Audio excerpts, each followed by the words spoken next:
Sir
hello.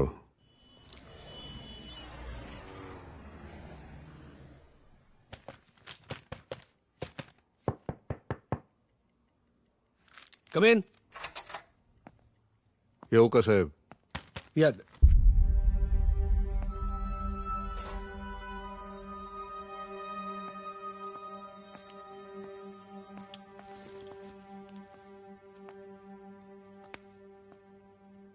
हां, thank you.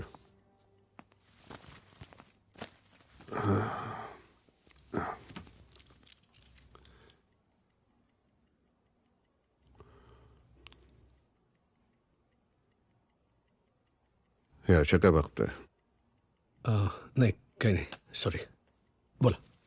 मी senior inspector Maruti Nagargoje, crime branch. बर. तुमची काहीतरी गल्लत झाली आहे. मी फक्त सिव्हिल केसेस हँडल करतो, क्राईमच्या नाही. तुमचा तसा काही प्रॉब्लेम असेल तर प्रॉब्लेम माझा नाही, तुमचा आहे. तो सोडवाय आलोय. म्हणजे? त्या दिवशी तुमच्याकडे जो प्रकार झाला त्याची चौकशी करायला आलो. आमची केस क्राईमकडे रेफर झाली आहे. काय कारण काय त्याचं? ते मी कसं सांगणार? तुम्हाला काही शंका असेल तर हे घ्या. I don't like to beat around the bush. Whatever you are going to share, I can use against you. So before uttering a single word, think about it. बोला.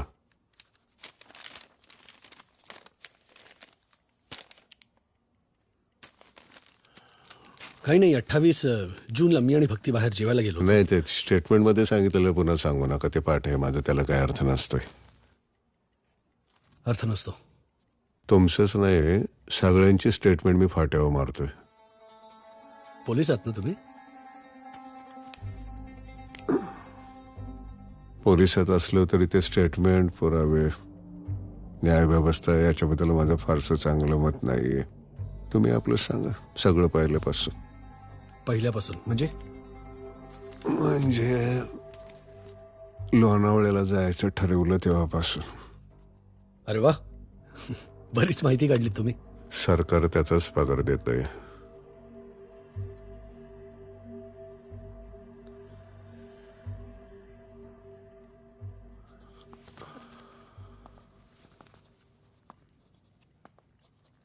तुम्ही काही नाही सांगितलं तरी चालतंय बरं का. ती लिबर्टी आहे तुम्हाला. पण मग नाही, एवढं काही न सांगण्यासारखं झालं नाहीये. ते आपण नंतर बघू.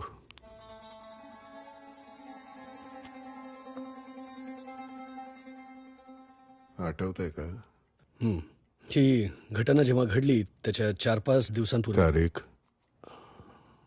तारीख 22 जून. म्हणजे आपल्या चाफेकर बंधूंनी रँडला ठोकला तीच तारीख की. असेल. तर 22 जूनला आमच्या घरात एक किरकोळ भांडण झालं.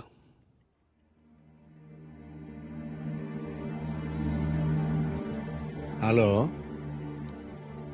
हा मी आबा गोखले बोलतोय. भक्ती आले आहे का तिकडे? नाही का? हा नाही, 9 वाजून गेले आहेत. हा नाही, फोन उचलत नाही आहे. बिझी असणार प्रोफेसर बाई. हा नाही, हा आली की कळवतो. हा हॅलो, नेत्या का रे? अरे भक्ती नाही आली अजून. हा, आणि राहुलचा फोन काही लागत नाही. काय म्हणालास? भक्तीच्या मोबाईलवर फोन करू का? मला हे सुचलंच नसेल का रे बा. असू दे असू दे, राहुलचाच मित्र तू. ठेव पण. हॅलो, मी आबा गोखले बोलतोय. हा, भक्ती आली आहे का तिकडे? काय म्हणालात? तिच्या मोबाईलवर फोन करू का? अरे हे तर माझ्या लक्षातच नाही आलं. वा वा, काही छान आयडिया दिली वा वा, थँक्यू. हा, करतो करतो.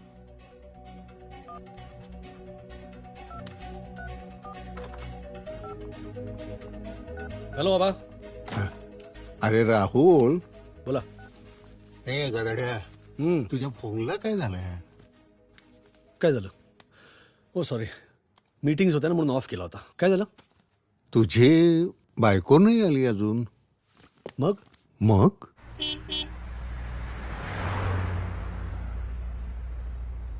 अरे 10 वाजून गेले आहेत. ठीक आहे, हो ट्रॅफिक लागला असेल, येईल. पाणी. थँक्यू बेटा. आबा हा येते मी. हं?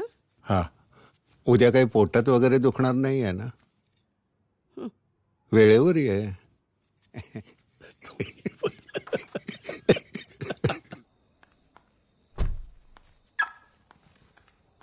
अरे पण निदान फोन करून कळवायला नको का त्यांना? अहो ठीक आहे बाबा, हो नसेल जमलं. कोर्टात वकिली करतोस तेवढी पुरत नाही का? घरी येऊन पुन्हा बायकोची सुरू. कृपा करून तिच्या पुढे बोलू नका, यायची वेळ झाली आहे. चाललीस? ताई, हं. एक फोन तरी करायचा आबाला. म्हाताऱ्याच्या जीवाला घोर लागतोय ना. व स्वयंपाक झाला? उद्या बोलूया. भक्ती, अगं कुठे आहेस तू? ती बघाली. घ्या. काय ग, इतका उशीर का? हा,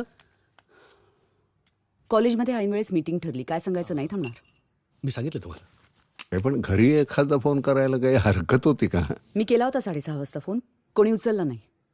त्यावेळी मी जरा खाली गेलो होतो. अच्छा अच्छा. तुझाही ट्राय केला होता, स्विच ऑफ होता. हो, माझ्या मीटिंग्स होत्या ना म्हणून जरा. त्याच्यानंतर सतत घरी फोन करत होते, एंगेज होता. हं. त्यावेळी मी जरा माझे काही महत्वाचे फोन करत होतो. मग मी काय करणार? ठीक आहे. ठीक आहे म्हणजे? मग एवढी चिडचिड कशाची होतीये? अगं तुला पाणीच नाही विचारलं. पाणी घेणार? हा, घरातली बाई 10 वाजेपर्यंत बाहेर राहिली तर काळजी नाही का वाटणार? हं? ही खरंच काळजी असती ना तर मलाही खूप बरं वाटलं असतं. बघितलंस? दंगल बघितला? हा, काय? हां, म्हणजे उगाच हुशारीने विषय बदलण्यापेक्षा डायरेक्टच बदलतो ना. अहो, काय उशीर झाला वगैरे. हो आई. भक्ती, कुठे हिंडत असतेस ग एवढ्या रात्रीची? म्हणालो त्या आबांचा इथे फोन आल्यापासून तुझ्या बाबांचं बीपी वाढलेलं आहे. अरे तू फोन करत जा ना घरी. It's okay. आई त्या Have लहान accused her? असतात कामं, होतो उशीर. तसं मी सांगितलं त्यांना, पण तरी यांची चिडचिड चालूच आहे. मी म्हणतो की तुला उशीर आराम झाला होतो तर ठीक आहे ना. मी ठेवू आता प्लीज. बरं बरं, सकाळी नक्की कर फोन. करते. आता जरा शांत राहा. आबा, हं. तुम्ही आईला फोन केला होता?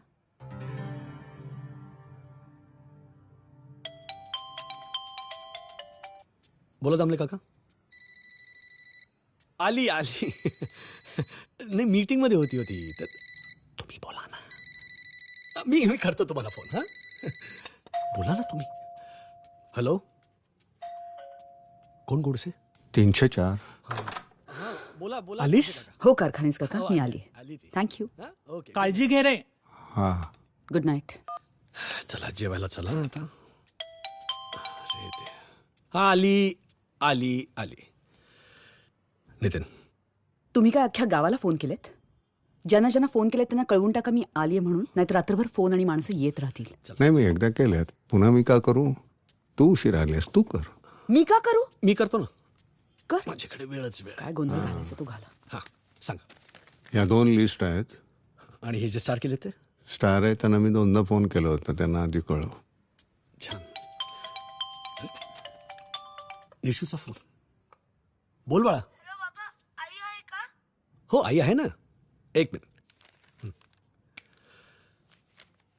हा निशू, हॅलो मम्मा, तू कुठे आहेस? मी घरीच आहे बाळा. अबू तर मला म्हणत होते की तू सापडत नाहीयेस. तू असं नको करूस ना, मला भीती वाटते. Bye mama, love you. Love you. काय म्हणताय? तुम्ही निशूलाही फोन केला होतात? तो मुलगा एकटा असतो हॉस्टेलवर. काय झालं असेल त्याचं? भक्ती भक्ती एक मिनिट, तू काही बोल नकोस. तुझं काही जात नाही, पण ह्यांच्या अशा वागण्याने मी बदनाम होतीये. सगळ्यांना वाटतं की मी एक नालायक आणि बेजबाबदार बाई आहे. हे असलं वागणं आबा वेळेतच थांबा, नाही तर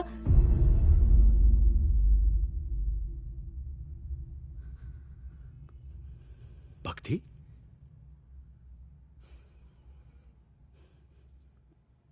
तुमचं जेवण वाढून ठेवते, मला जेवायचं नाही. हे घे.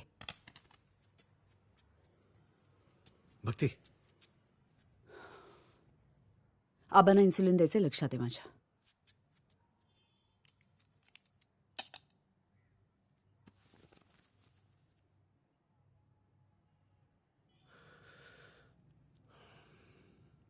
द्या बा, जेवण घेऊया.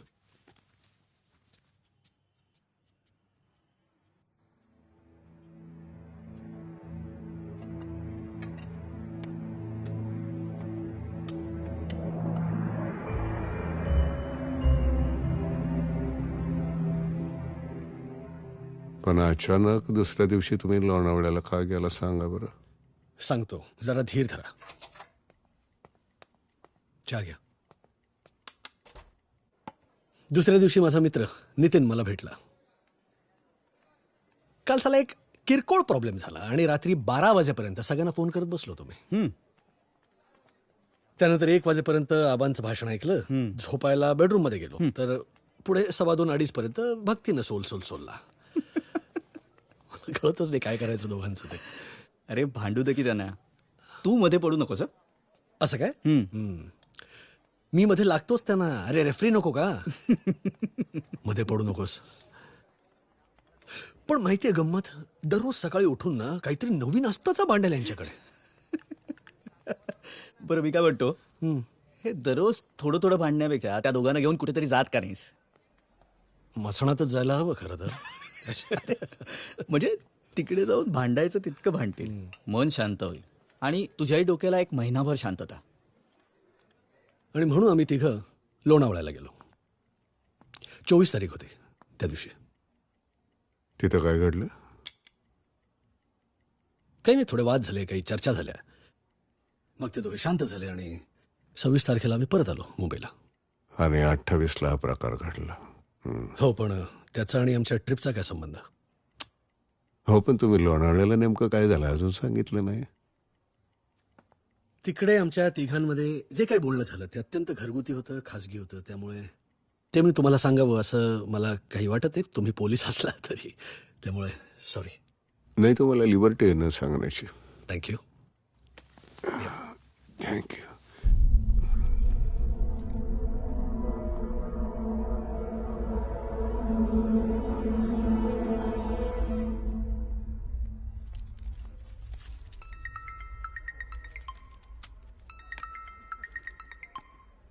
हॅलो.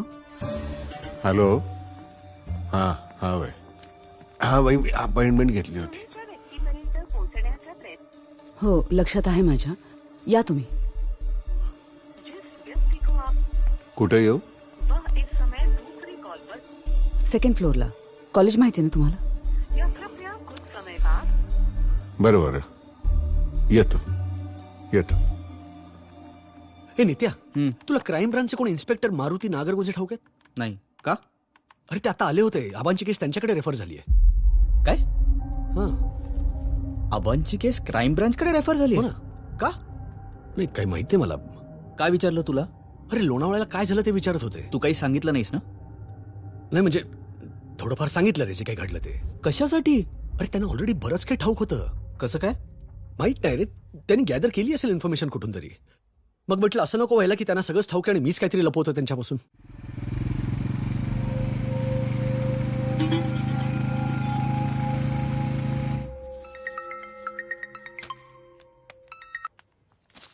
बोल नितीन. भक्ती, तुझ्याकडे कोणी इन्स्पेक्टर नागरगोजे आले होते का? नाही का?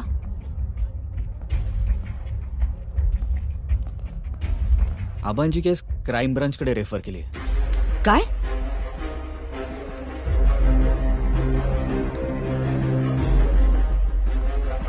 एक मिनिट होल्ड करतोस का?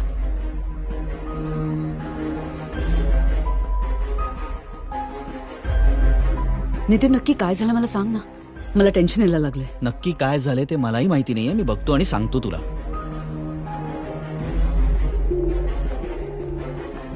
बरं, मी तुला फोन केलेला हे राहुलला सांगू नकोस.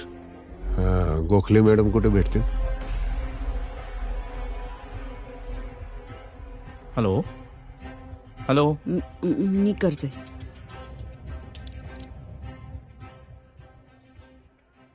असं काय बघताय? काय लागलंय का? नाही काय नाही. या ना, मीच. हो चला. हां, मी प्रकाश भांडे. फोनवर सांगितलं होतं तसं तुम्हाला. जजमेंटल मासिकासाठी एक लेख मला लिहितोय. हल्ली काय होतंय, जो उठतोय तो ज्येष्ठ नागरिकांबद्दल सहानुभूतीनं बोलतोय. म्हणजे घरात त्यांचं बी काही चुकत असेल का नाही? नवीन पिढीची बी एक बाजू असेल ना. त्यांच्याबद्दल कोणी फारसं बोलतच नाही. त्यावर लिहितोय म्हणून काही इंटरव्ह्यू चाललेत माझे. पण मी काही कोणी विचारवंत किंवा लेखिका नाही की तुम्ही माझी मतं घ्यावीत. हे बघा, ज्यांना ठाम मतं नसतात ना ते लोक म्हणजे विचारवंत. मोठी मोठी पुस्तकं वाचायची, त्यातली जडजड वाक्य पाठ करायची आणि लोकांच्या तोंडावर टाकायची. आपल्याला वाटतं आ बाबा, तसं काही नसते. They always speak borrowed philosophy. आपल्याला ते नको आहे. आपल्याला कसं अनुभवानं त्याच्यामध्ये. पण माझ्या अनुभवाबद्दल तुम्हाला काय माहिती? मी तुमच्या मिस्टरांना भेटलो होतो ना परवा कोर्टामध्ये. तिथं असाच विषय निघाला हा सहज. तेव्हा त्याने काही घरच्या गोष्टी सांगितल्या. तुमचं उशिरा येणं, आबांचं त्याच्यावर. घ्या ना तुम्ही फोन नाही घ्या. असू दे. तुमच्या सासऱ्यांचं बोलणं त्याच्यावरचं. लोणावळ्याच्या ट्रीपबद्दल बी बोलत होते. म्हणजे तुम्हाला सगळंच माहिती आहे की? नाही, सगळंच नाही. ते म्हणले ते लोणावळ्याच्या ट्रीपबद्दल तुम्हीच जास्त चांगलं सांगू शकाल. मग त्यानेच नंबर दिला. तुम्ही बोलून घ्या ना त्यांच्याशी. नाही ठीक आहे. चालतंय की. मग बोला तुम्ही, सांगा लोणावळ्याच्या त्या ट्रिपचं. अगदी मोकळेपणानं सांगा बरं का. मुंबईजवर चालू दे.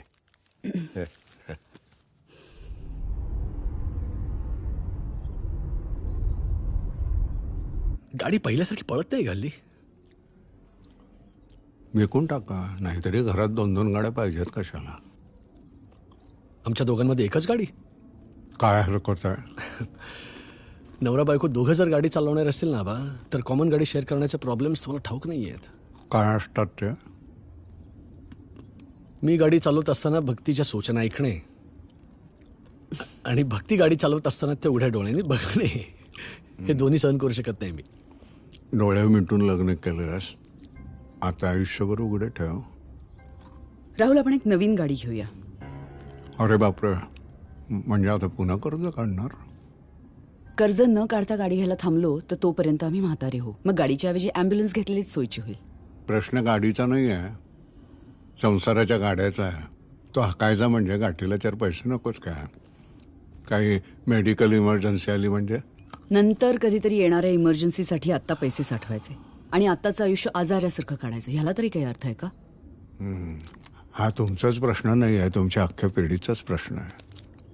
आज असा खर्च करायचा, की पुढच्या 5 वर्षात मरून जाणार आहात. आणि तुमच्या पिढीला वाटतं की तुम्ही कधीच मरणार नाही, अमर आहात. असले प्रश्न आम्हाला पडत नाहीत म्हणून तुम्हाला आमचा मत्सर वाटतो. मत्सर नाही, राग येतो. हे असले चोचले पुरवायचे म्हणजे नोकरी करावी लागणार आणि मग त्यासाठी दिवसभर घराबाहेर राहायचं. आबा, मी नोकरी फक्त पैशांसाठी करत नाही. असं का? हो. अरे वा. आणि हा माझा अत्यंत वैयक्तिक प्रश्न आहे, ह्यात प्लीज तुम्ही पडू नका. यापुढे माझ्या नोकरीबद्दल बोलेलं मला अजिबात चालणार नाही.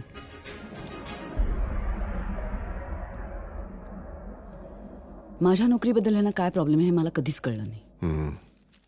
मला मॅथ्समध्ये गोल्ड मेडल आहे, अरे वा. त्याचं ह्यांना कधीच कौतुक नाही. हे. यांचं सतत एकच, मी घरी बसायचं, स्वयंपाक करायचा, यांना गरम गरम वाढायचं. मी अत्यंत वाईट स्वयंपाक करते हे माहीत असूनही माझ्याच हातचं का खायचं असेल यांना? का? म्हणजे खाली मित्रांबरोबर मिरवता येतं ना, की कसं मी सुनेला धाकात ठेवलंय, कसं वळण लावलंय. बरं, हे सगळं स्पष्ट बोललं की चिडचिड करणार. हे गाडी थांबव रे. हा गाडी थांबव. थांबवतो. काय करायचं?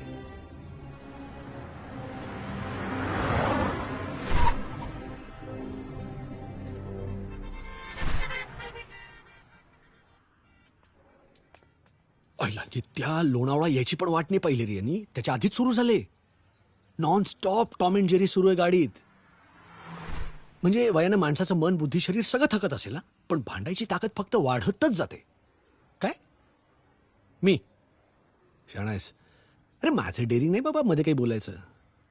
तुला सांगतो, कुटुंबात एकत्र सुखानं नांदायचं असेल ना, तर घरातल्या मुलाला अक्कल आणि स्वाभिमान दोन्ही असून चालत नाही. कारण चांगला मुलगा आणि चांगला नवरा हे असे विरुद्धार्थी शब्द आहेत. हां, एनिवे चल, पुढचा एपिसोड लागेल टॉम अँड जेरीचा. Bye bye.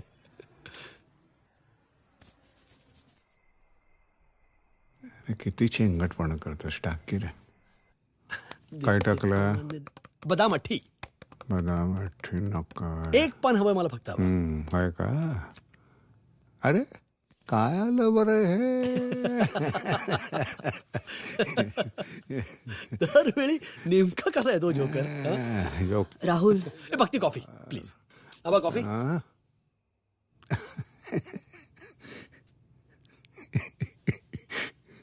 काय झालं? हम्म. नाही, तुम्ही हसलात. काही जोक झाला का? नाही, काही नाही, असंच. हा, मी का? नाही तरी नाही म्हणजे आज आमच्या आयुष्यात काही चांगलं घडत नसेल, पण म्हणजे काल काही घडलंच नसेल असं नाही. काही आठवलं, आलं हसू. का आता हसायचं सुद्धा नाही? नाही नाही, हसा ना. हरकत नाही ना? हो हो, चालेल ना, पण उद्या सकाळी लवकर उठा. का? अरे, उद्या साईट सीइंगला जायचं ना आपल्याला. ए साईट सीइंग ते दुपारनंतर ठरवूया ना आपण प्लीज. ते सकाळी लवकर उठणं वगैरे नको. आलोय तर जरा आरामात उठूया, रिलॅक्स करूया ना. दिवसभर तेच केलंयस ना. रिलॅक्स करायचं होतं तर घरी बसलो असतो, इथे कशाला आलो? अगं त्याला घरी कुठे रिलॅक्स करायला मिळतंय? म्हणजे आता सगळी कामं तर त्यालाच करावी लागतात. सकाळचा चहा, अंडे उकडा, इस्त्रीचे कपडे, वाण्याची बिलं. आहे ना रे? काय रे, बोल की जरा. खेळ तुम्ही खेळ. अरे बोल ना. पासवर्ड घातला की काय ते ना तुला? अगं काय बोलणार बिचारा, घाबरतो तुला सुनबाई तो.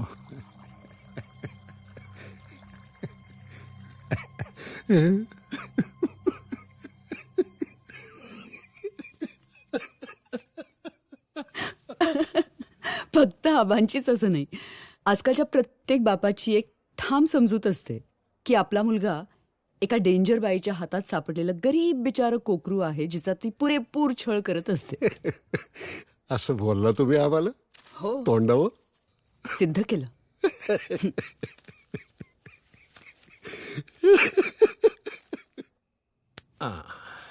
वा भक्ती, आज मात्र कॉफी चांगली आहे बरं का. आबा, हा, राहुल लहानपणी घरातली कामं करायचं का हो? अजिबात नाही. 100दा सांगून झालं. शिव्या घातल्या, बदडला. घरची सोड, स्वतःची कामं केली नाहीत कधी गदड्यानं. हो ना. मग आता तो घरातली कामं करतो तर तुम्हाला एवढा त्रास का होतो? बघते जरा. अरे सहज बोलतेय मी, कारण मला आठवतंय लग्नानंतर लगेचच तू स्वतःहून घरातली कामं करायला लागलास. तेव्हा ह्यांच्या लक्षात आलं असेल की इतकी वर्ष आपल्याला जे जमलं नाही ते हिनी काही दिवसातच करून दाखवलं. म्हणजे कुठेतरी चलत असणारच ना. एक पराभवाची भावना असणार, अरे बाबा आपण हरलो म्हणून कदाचित तुम्हाला माझा मत्सर वाटत असेल. म्हणजे काय की आईबाबांनी सांगितलेली कामं मुलांनी केली की तो श्रावण बाळ, आणि बायकोनी सांगितलेली कामं केली की ते कोकरू होतं. हो ना? मला मत्सर वगैरे काही वाटलं नाही बरं का, लाज वाटली. तुझी नोकरी, याची कामं, त्यातून तुम्हाला निशूला द्यायला वेळ होता कुठे? पण तुम्ही होतात की आबा. हो, पण तुझ्या बायकोला बघवलं नाही ना. निशू अख्खा दिवस माझ्याबरोबर असायचा. त्यामुळे पोरगा आई बापापेक्षा आजोबांजवळ जातोय म्हटल्यावर बोर्डिंग मध्ये टाकून दिला. पहिल्यांदा मुलाला तोडलं, नंतर नाच मला तोडलं. या खेळा तुम्ही.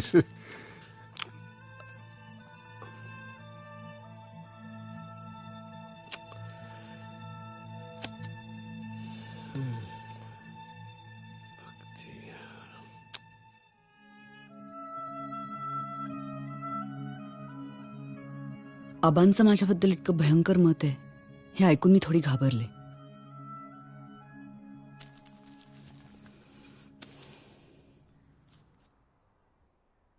म्हणजे समजा आम्ही निशूला बोर्डिंगला नसतं पाठवलं आणि घरी ठेवलं असतं तर हे सगळं ते त्याच्याशीही बोलले असते आणि त्याचं आमच्याबद्दलचं मत घाण करून ठेवलं असतं. बर, तुमच्या मिस्टरांचं याच्याबद्दल काय मत होतं? राहुलचं मत म्हणजे तेव्हा असं झालं की आय एम सो सॉरी. आबा त्या तरातरा निघून गेले तिकडून. बर. आणि मग आमच्या भागवतबाईंची बहीण गेल्याचा मला फोन आला. कोण कोण कोणाची कोण? भागवतबाई आहेत ना, प्रोफेसर भागवत, त्यांची बहीण गेल्याचा मला फोन आला. आणि मग अनेक फोन करावे लागले मला. हो. आणि मग दुसऱ्या दिवशी सकाळी मी एकटीच पहाटे निघून आले घरी. आणि राहुल आणि आबा अजून एक दिवस राहून आले. आणि मग त्यानंतर घरी आल्यावर ह्याच्यावर काही संभाषण व्हायच्या आधीच दुर्दैवाने आमच्या घरी हा प्रकार घडला. भागवत नाही का प्रोफेसर? हो. त्यांची बहीण. म्हणजे माझ्या लेखाचा हा भाग नाही, पण एक क्युरिओसिटी म्हणून विचारतो. नेमकं काय झालं होतं त्या दिवशी? त्या रात्री म्हणजे 28 तारखेला मी आणि राहुल आम्ही उशिरा जेवून घरी परत आलो.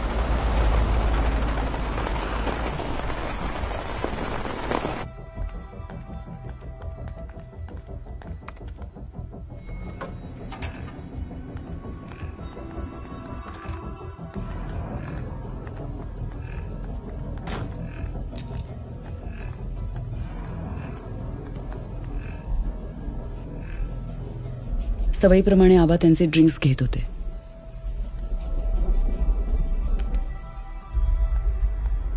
मी नेहमीप्रमाणे इन्सुलिन घेतलं आणि त्यांना द्यायला गेले.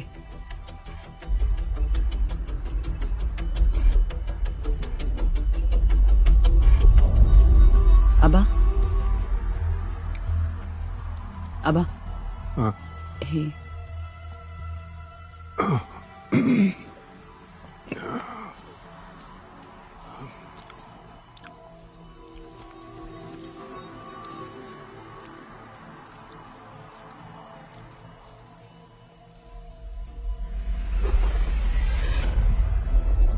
तशा परिस्थितीत सुद्धा मी आबांना इन्सुलिन दिलं.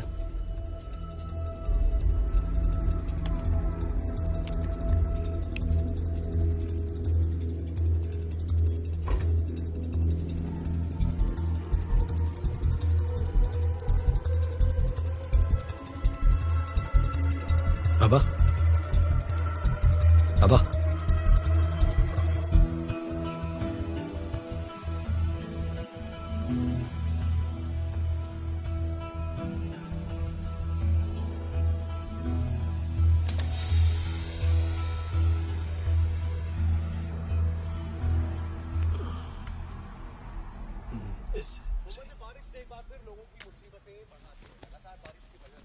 थोडं मोठं कर ना. अगं आबा झोपलेत. ओ.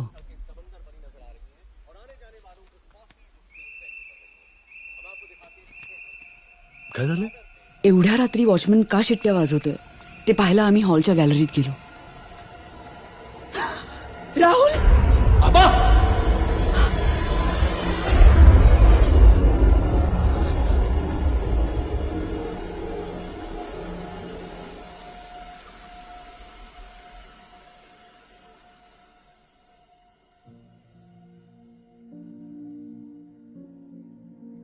तिथलं दृश्य पाहिल्यावरच आमच्या लक्षात आलं होतं. आबा उठायला गेले असताना त्यांचा तोल जाऊन रेलिंग तुटलं होतं आणि आबा खाली पडले होते.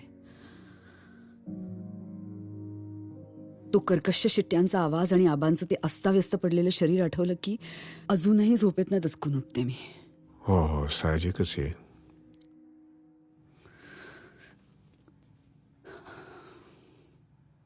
हो. हे समजा असं घडलं की असं घडलं असावं असं तुमचा अंदाज आहे.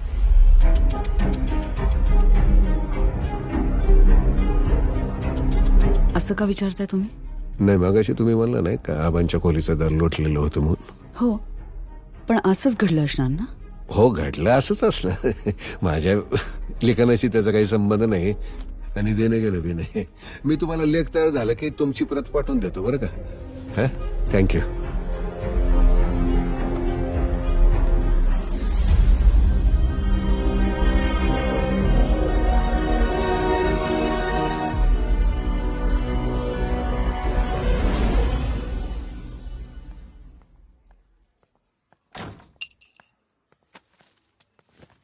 हाय विठा, एक चहा कर, मला नकोय. तू आज फोन का नाही घेतलास ग? तुझ्या त्या प्रकाश भांडेशी बोलत होते. कोण? त्या जजमेंटल मासिकाचे जर्नलिस्ट तू पाठवलं होतंस ना त्यांना. मी अशा कुठले प्रकाश भांडेला पाठवलं नव्हतं.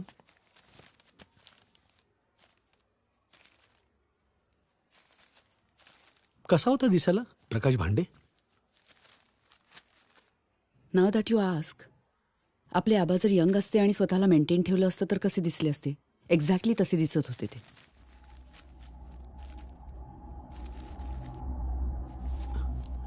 अगं तुला गंडवलं त्यांनी. तो कोणी प्रकाश भांडे जर्नलिस्ट नव्हता.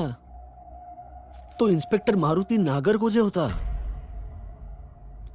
काय विचारलं त्यांनी तुला? लोणावळ्याला काय झालं ते विचारलं त्यांनी मला. तू सगळं सांगितलंस का?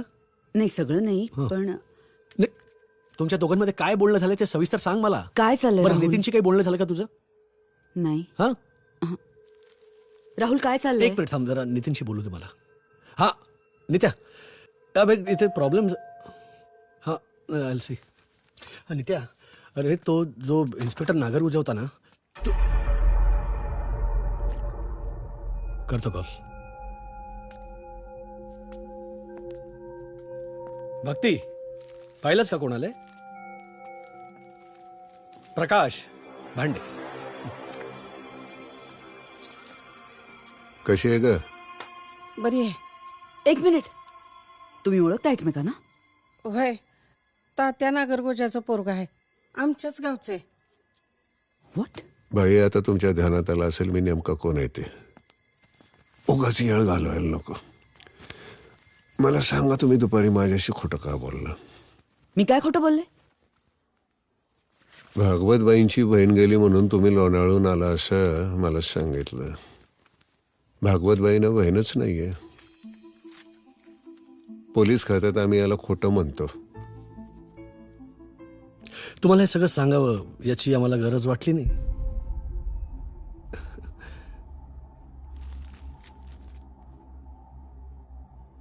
एनिवे, तुम्ही ती लिबर्टी आहे तुम्हाला.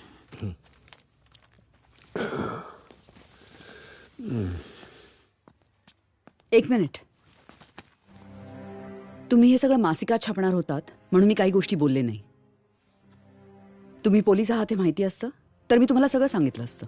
भक्ती, असू दे please ना. leave it. आपण काहीच चुकीचं केलेलं नाहीये, त्यामुळे आपल्याला घाबरायची काहीच गरज नाहीये. आणि यांना बाहेरून काहीतरी भलते असेल त्या गोष्टी कळण्यापेक्षा आपणच सांगितलेलं बरं. तुम्हाला खूप उत्सुकता आहे ना जाणून घ्यायची? सांगते ना, सगळं सांगते आणि तुमच्याच भाषेत सांगते. त्या रात्री म्हणजे 24 तारखेला लोणावळ्यात आबांचं आणि माझं भांडण झालं आणि आबा तिथून उठून निघून गेले. जाऊ दे ना भक्ती, काय तू सगळं उकरून काढतेस? घर म्हटलं की भांड्याला भांडे लागणारच. आबा हे सगळं मुद्दाम करत होते, हे तुला कधी कळणार? म्हणजे त्यांना भांडणाचा इतका त्रास होत असताना ते सगळं मुद्दामून करतील का? तुम्ही वागाल तुमच्या मुलाशी असं? Please don't change the topic. What? तुमचं अजून बी असं म्हणणं आहे का की आबाई मुद्दाम करत होते? हो, ऑफकोर्स. आणि ह्याला कारणही मीच आहे. प्रत्येक सुनेला वाटतं की आपल्या सासू सासऱ्यांशी आपलं खूप छान पडलं पाहिजे, आणि त्यासाठी सुरुवातीच्या काळात मी आबांशी नको तेवढी चांगली वागले. आमचं खूप छान चाललं होतं इनफॅक्ट. इतकं की बऱ्याचदा मी एकटा पडायचो. एक्झॅक्टली. पण नंतर मला पहिल्या इतकं चांगलं वागणं जमेना. आपल्याला जमल तेवढंच चांगलपणा दाखवावा. आपण काय गांधी नाही. नाही ना कळलं तेव्हा. पण जेव्हा कळलं तेव्हा मी माझं वागणं बदललं आणि थोडं आपल्या मनासारखं वागायला लागले, ज्याचा आबांना त्रास झाला आणि त्यांनी राहुलकडे माझ्या विरुद्ध तक्रार करायला सुरुवात केली. आणि ह्यानी ती सिच्युएशन अजूनच अवघड करून ठेवली. मी काय केलं? मी कधी पडायचो तुमच्या दोघांमध्ये? That was the problem. हे असं मध्ये न पडणं कधी कधी फार वाईट असतं. इनफॅक्ट ह्याच्या या वागण्यामुळेच आमच्या या घराचा असा एक काटकोन त्रिकोण तयार झाला. काटकोन त्रिकोण? बाई परीक्षेलाच बसवताय म्हणजे तुम्ही न्याय. हो यस घ्या. थँक्यू.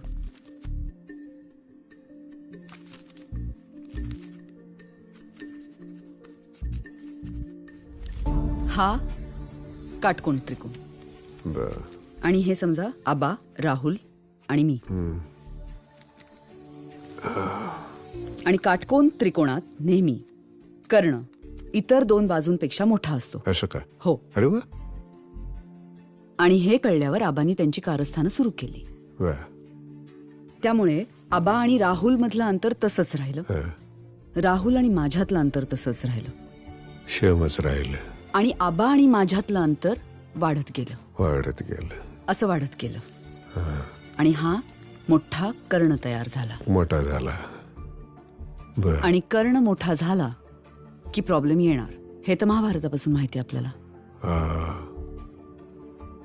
पण आबा कारस्थान म्हणजे what kind of conspiracy he was plotting? आमचं पटत नाहीये हे कळल्यावर आबांकडे फक्त 2 पर्याय होते. कुठले? एक, राहुलला माझ्यापासून दूर करून स्वतः जवळ आणणं, ज्यासाठी सतत तक्रार करून त्याच्या मनात माझ्याबद्दल त्यांनी तिरस्कार निर्माण केला. आणि दुसरा, निशू नसल्याने ते कसे एकटे पडलेत हे सांगून राहुलच्या मनात स्वतःबद्दल सहानुभूती निर्माण केली. मला नाही वाटत आबा इतकं वंगाळ वागतील म्हणून. ह्यालाही असंच वाटत होतं. भक्ती, तुझे काटकोन, कर्ण, त्रिकोण, आय मीन एक भूमितीची थिअरी म्हणून किती जरी आकर्षक असलं ना तरी आबासे नाही येत. ते तसेच आहेत. आबा मला येतात. मी सांगते तसं केलंस ना राहुल, तर त्यांचं नक्की काय चाललंय ह्याचे पुरावे ते स्वतःहून तुला देतील. काय करायचं मी? मी काहीतरी इमर्जन्सी कारण काढून उद्या मुंबईला जाते. आता हे काय? उद्या संध्याकाळी तुम्ही दोघंच बसा. 2 पेग डाऊन झाले की ते स्वतःहूनच सगळं कबूल करतील.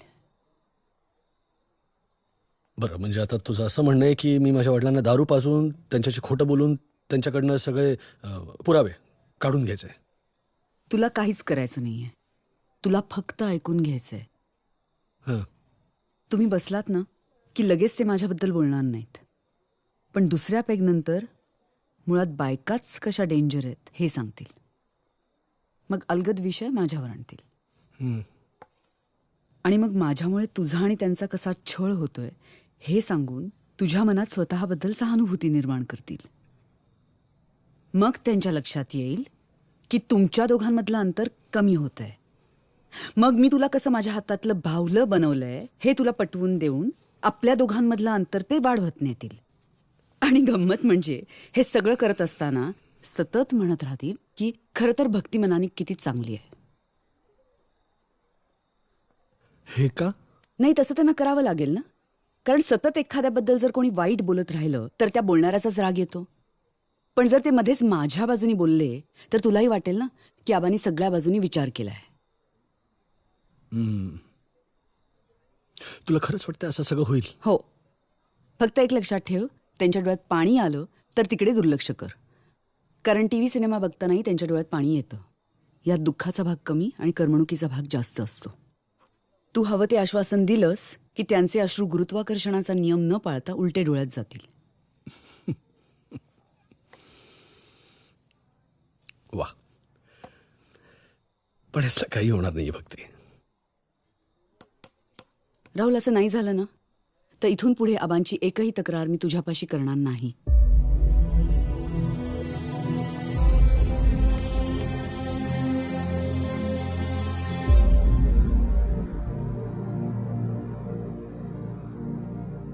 मग ह्या मानाला तसंच झालं सगळं?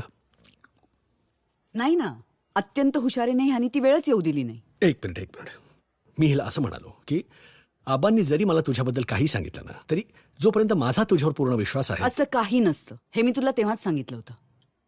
जसं आबांचं तक्रार करणं वाढेल तसं तू कंटाळून मला सांगून टाकशील की आबा एकटेत, ते म्हातारेत, तुला समजून घ्यावं लागेल. आणि ते मी करणार नाही, कारण का मी तसं केलं तर आबांचं सगळं कारस्थान यशस्वी होईल आणि मी ते होऊ देणार नाही. तुला माझा राग यायला लागेल, तू माझ्याशी तिरसटपणे वागायला लागशील आणि तुझ्या वागण्याला आणि आबांच्या कटकटीला कंटाळून मी वेगळं राहायचा हट्ट करीन. आधी तू नाही म्हणशील, पण नंतर तुला खुरडत खुरडत माझ्या मागे यावंच लागेल. पण त्याने कुठलाही प्रश्न सुटणार नाही, कारण का तोपर्यंत तू आणि निशू माझा तिरस्कार करायला लागला असाल आणि आपलं उरलेलं आयुष्य या तिरस्काराच्या पायावर उभं राहिलेलं असेल. आणि हे सगळं मी होऊ देणार नाही आणि त्यासाठी मी काहीही करू शकते, एवढं लक्षात ठेव.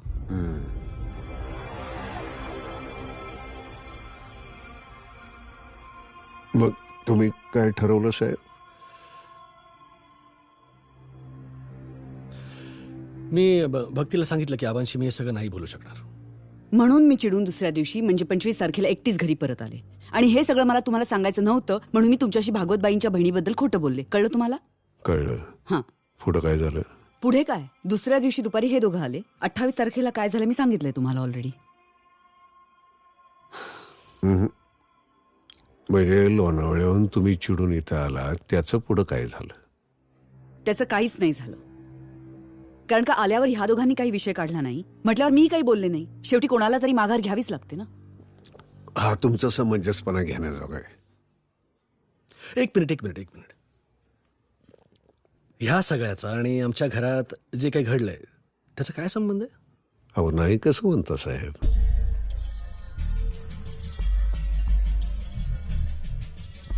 तुम्हाला असं तर म्हणायचं नाहीये ना की आबांचा जो अपघात घडलाय त्याला आम्ही जबाबदार आहोत? अजिबात नाही. त्यांनी जो आत्महत्येचा प्रयत्न केला त्याला तुम्ही जबाबदार आहे. काय? तुम्ही वेडे आहात का? हा, कधी कधी अंगात येतंय माझ्या मसब. इतका वेळ तुमचं बोलणं आम्ही निमूटपणे ऐकून घेतो, याचा तुम्ही गैरफायदा घेताय का? हे असले आरोप करायच्या आधी तुम्ही थोडा विचार केला पाहिजे नागरगोजे साहेब. एक मिनिट भक्ती, आता काही बोलू नकोस.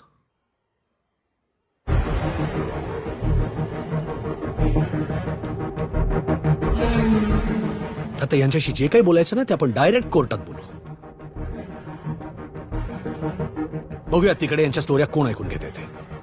नाही, कोर्टाला पटतील असे पुरावे आहेत माझ्याजवळ.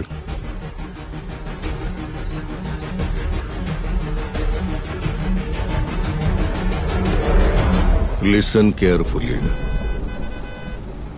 त्या दिवशी म्हणजे 28 जूनला रात्री तुम्ही दोघं उशिरा घरी परत आला, बरोबर का नाही? काही चुकत असेल तर सांगायचं बरं, माणूस आहे आपण, चुकावत त्यात. लॅशनं दरवाजा उघडला, हात आला, किल्ली नेहमीच्या जागी फेकली.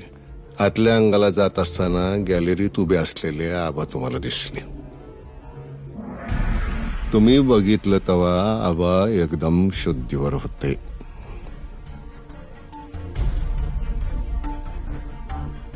साहेब, after that you went to your room. आणि मग नेहमीप्रमाणे तुम्ही बाई आबांना इन्शुलिन द्यायला आला. आबा,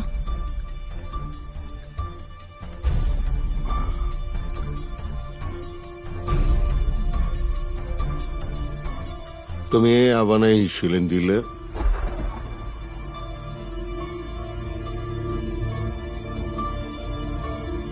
आणि आत गेला. थोड्या वेळानं साहेब तुम्ही आबांच्या खोलीत आले, गॅलरीत गेले, आबांच्या खांद्यावर हात ठेवला. तुम्हाला वाटलं आबा निजलेले आहेत म्हणून तुम्ही परत बाहेर गेले, दरवाजा लावून घेतला. काही परफेक्ट चाललंय का नाही इथपर्यंत? आता पुढं आहे का? तुम्ही दरवाजा लावून घेतल्यानंतर आबा खोलीत आले आणि 10:40 त्यांनी त्यांच्या मित्राला म्हणजे कारखानी साहेबांना फोन केला.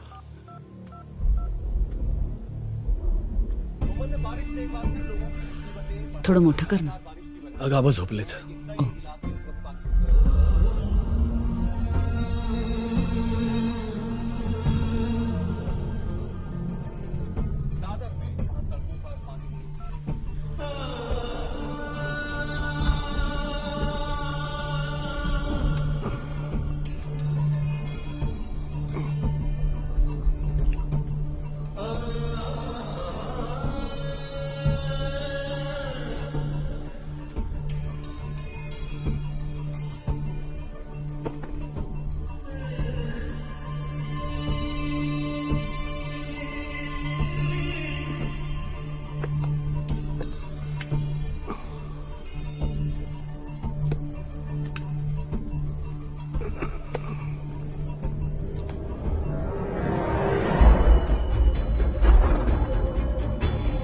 आता आबाच्या ध्यानात आलं जगण्यात काही अर्थ नाही म्हणून.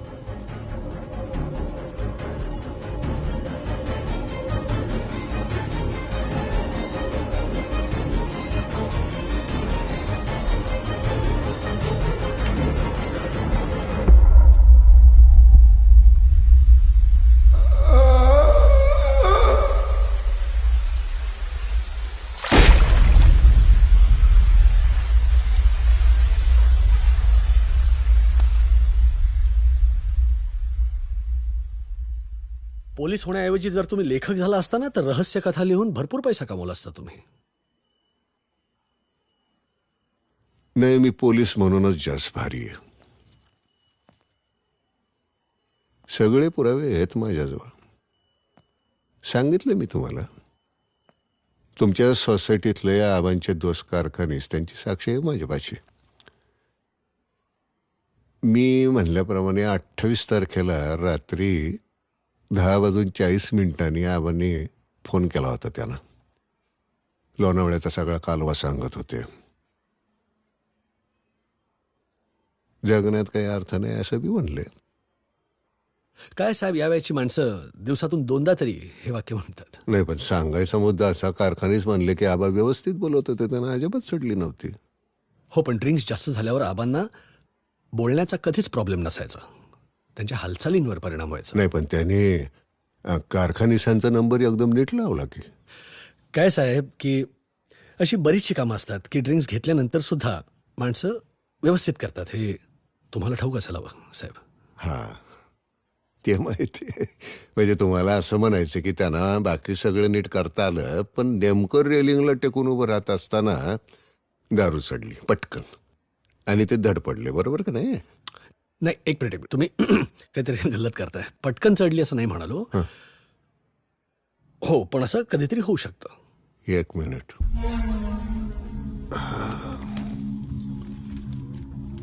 हा आबांचा ब्लड अनालिसिस रिपोर्ट. यात म्हणले रक्तात अल्कोहोलचं प्रमाण एकदम किरकोळ होतं. रुपयात 1 आणा. कधी गेला रिपोर्ट? हॉस्पिटलमध्ये गेल्याबरोबर. रिपोर्टवरनं असं दिसतंय की जास्तीत जास्त 1 पेग घेतला असेल म्हणून. अजून मी तुम्हाला असं म्हणायचंय का की आबांना चढली होती म्हणून? बर,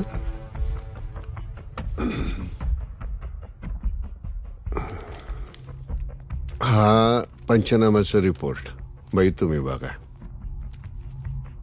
आबांच्या चपलाचे ठसे गावलेत. आता काही कारण नसताना गॅलरीतल्या स्टूलावर उभं राहायला आबांना काही याड लागलं होतं का?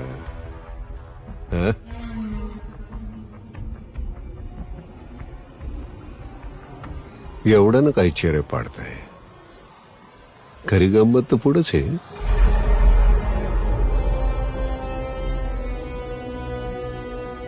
आबा हे इथून इथं पडले, म्हणजे हा असा असा आणि हा असा काटकोन त्रिकोण झाला, बरोबर का नाही? त्यामुळे कर्ण छोटा झाला, पण अनफॉर्च्युनेटली तसं न होता त्यांनी उडी मारली, लीप घेतली, त्यामुळे ते इथं कुठेतरी पडले असणार. त्यामुळे तो हे असा असा न असा काटकोन त्रिकोण झाला. डिस्टन्स वाढलं हो, त्यामुळे त्याचा कर्ण मोठा झाला. आता कर्ण मोठा झाला म्हणजे प्रॉब्लेम येणारच. महाभारतापासून चालत आलं, हे मॅडमच म्हणले असं. त्यामुळे हे चुकून किंवा अपघातानं घडलं असण्याची शक्यता शून्य आहे. तुम्हाला अजून असं म्हणायचंय का की आबाने आत्महत्येचा प्रयत्न केला नसेल म्हणून? साहेब, एक तुम्हाला प्रश्न विचारायचा आहे. हा, बाईंचं एकदा मी समजू शकतो, पण तुम्ही वकील आहे. आबाने कदाचित आत्महत्या केली असेल अशी शंका बी तुमच्या मनात कधी आली नाही का? म्हणजे अगदीच डोक्यात आलं नाही असं नाही, पण वाटलं की राहुल, अरे थांब जरा. मग तसं पोलिसांना सांगितलं नाही तर? उगाच आबांची बदनामी नको व्हायला म्हणून. बदनामी आबांची नाही, बदनामी तुमची झाली असते. अपघात ठरला असता तर लोक म्हणले असते तुम्ही आबांची काळजी केली नाही. पण हेच जर आत्महत्या ठरली असती तर लोकांनी शान घातलं असतं तुमच्या तोंडात, नालायक ठरले असते, बरोबर का नाही? मला सांगा साहेब, घरातला म्हातारा माणूस जगण्यात काही अर्थ नाही या टोकाला गेला असताना त्याच्या सुनेनं आणि पोरानं त्याचं चुकतं कुठं हे शोधत बसायचं लाज वाटते नाही तुम्हाला? आबा आत्महत्येचा प्रयत्न करूच शकत नाहीत. तो मुद्दा आता चर्चेचा उरला नाही. आबाने आत्महत्याचा प्रयत्न केला हे मी पुराव्यानिशी सिद्ध केलंय. अहो, पण आमच्यात असं काहीच घडलं नाही की आबांनी ह्या टोकाला जावं. किंवा काहीतरी घडलं असेल, पण तुमच्या दोघांपैकी कोणीतरी माझ्यापासून ते लपवीत असणार.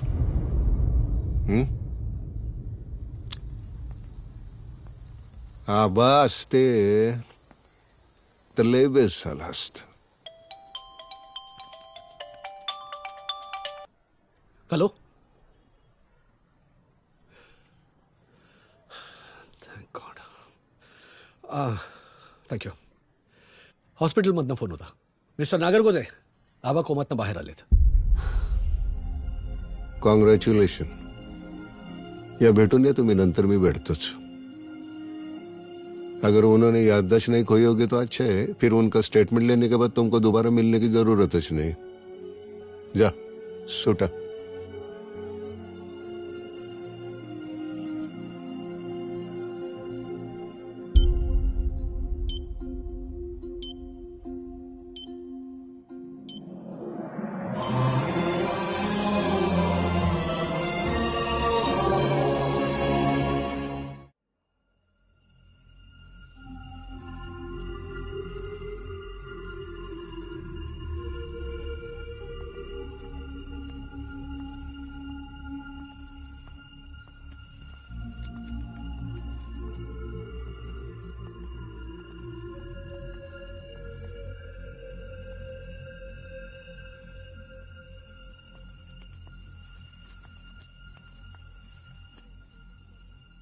काय म्हणाले डॉक्टर?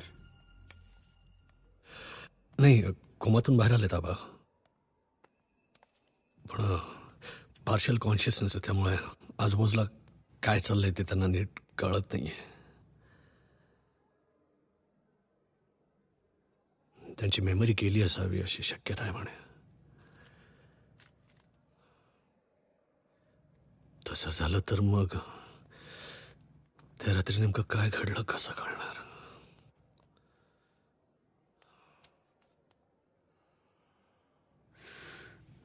नागरगोजे काही म्हणाले तरी माझा विश्वास बसत नाहीये की आबा हे असं काहीतरी करतील. सॉरी, तुला एक गोष्ट सांगायची राहून गेली आहे. तू लोणावळ्याहून निघाल्यानंतर माझं आणि आबांचं एक मोठं भांडण झालं होतं.